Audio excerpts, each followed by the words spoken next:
இன்னைக்கு ஆட்டு நுரையீரல் குழம்பு எப்படி வைக்கலாம்னு சொல்லி பார்க்கலாங்களா?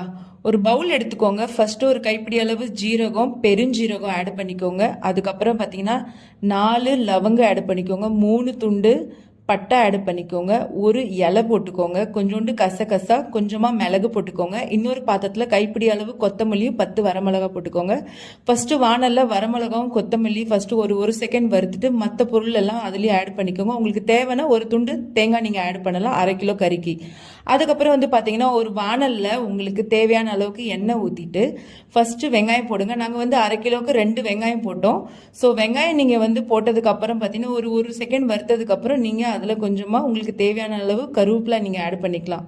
இப்போ வெங்காயம் நம்ம வணக்குறோம் இல்லைங்களா, ஒரு மாநிறம் கொஞ்சம் வந்ததுக்கப்புறம் பரபரன்னு கொஞ்சம் இஞ்சி பூண்டை வந்து அரைச்சி அதில் போடுங்க. நைஸாக அரைக்காதீங்க, கொஞ்சம் பரபரனே அரைச்சி போடுங்க.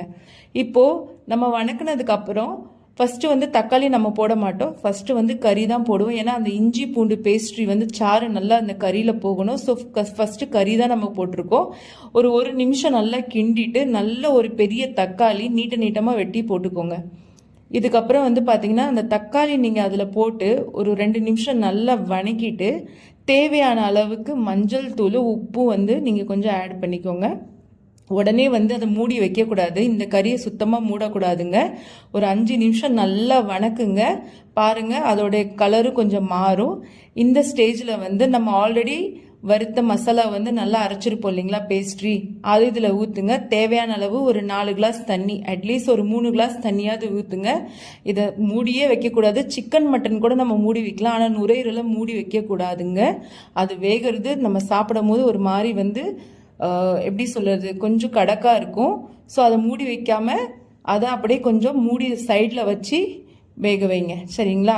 அதுக்கப்புறம் வந்து பார்த்தீங்கன்னா இடைக்கிடையில் அதை கொஞ்சம் நம்ம நல்லா கிண்டி விடணும். இப்போ நாங்கள் எப்படி மூடி வச்சுருக்கோமோ அதே மாதிரி மூடி வச்சு இதை வந்து இந்த கிரேவி பண்ணுங்கள். இப்போ பாருங்கள் லாஸ்ட்டில் நம்மளது கிரேவி ரொம்ப சூப்பராகவே வந்திருக்கு. கலரும் நீங்கள் பார்க்கலாம். லாஸ்ட்டில் வந்து உங்களுக்கு தேவையான அளவு கொத்தமல்லி ஆட் பண்ணுங்கள். இந்த வீடியோ பிடிச்சிருந்தா லைக் பண்ணுங்கள்.